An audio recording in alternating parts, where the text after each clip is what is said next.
síguete portando mal y vas a ver ahorita que lleguemos a la casa, ¿eh? Pórtate bien.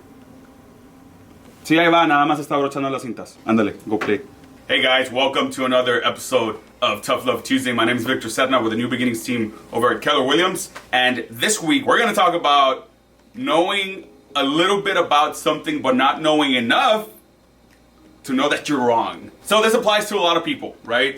In any kind of situation. It could apply to realtors, it could apply to buyers and sellers, or just in your day-to-day life, right? If you don't know enough about a subject and you really dive into it thinking you're an expert or thinking you don't need any kind of other advice based on other people's experiences, it's always good to kind of check your ego and say like, hey, maybe I might not know everything about this subject. So you might have bits and pieces about the subject that you think you're an expert on, but unfortunately not having the whole picture or not knowing all of the information, or maybe not being involved on the day-to-day activities that have to do with that subject might put you in a position where you might be wrong about your current thought process. So it's always good to seek out a third opinion, right? And I'm going to give you an example, right? And we see this all the time. And the reason we're talking about this is because we have a lot of buyers and sellers that base their knowledge on other people or stuff they've seen online.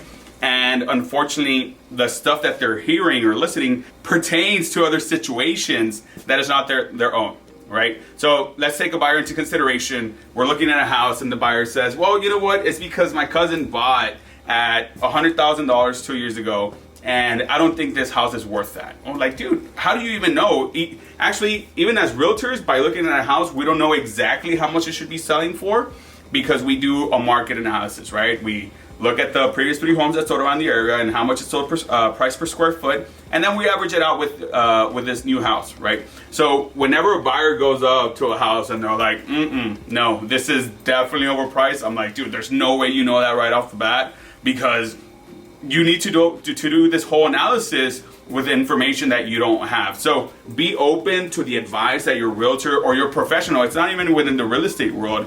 It could even be like when you go to the doctor or when you go talk to an attorney or when you go talk to any kind of professional. Obviously you're going with them because they specialize in that subject, right? And they've been studying it and they've been in it basically every day because that's what they do for a living. Which brings me on to my next point. I'm talking to you realtors, make sure you really know what you're talking about when you're talking to one of your clients. There's nothing wrong with being new. There's nothing wrong with just starting, because guess what? Everyone started off as a new realtor at some point, but just make sure you're really educated. And if you don't know the answer to something, at least say, hey, ¿sabes qué, dude? I don't know the answer to that, but let me go get the answer, look for it in the right sources, and give you the right information, versus saying, oh no, si sabes que, yes, that's what it is. And then you're completely wrong, you look like a dumbass, and then people aren't gonna call you anymore because they're gonna say, hey, Fulanito doesn't know what the hell they're talking about, so why would they even work with you? So again, to anyone working with a professional, make sure you're open to the advice that they're gonna give you because they're in it on a day-to-day basis. And to the professionals, please go out and do your homework. If you give out the wrong information, that creates distrust. Distrust leads to no business. No business leads to you sleeping on a bench in the park. Y eso está cabrón.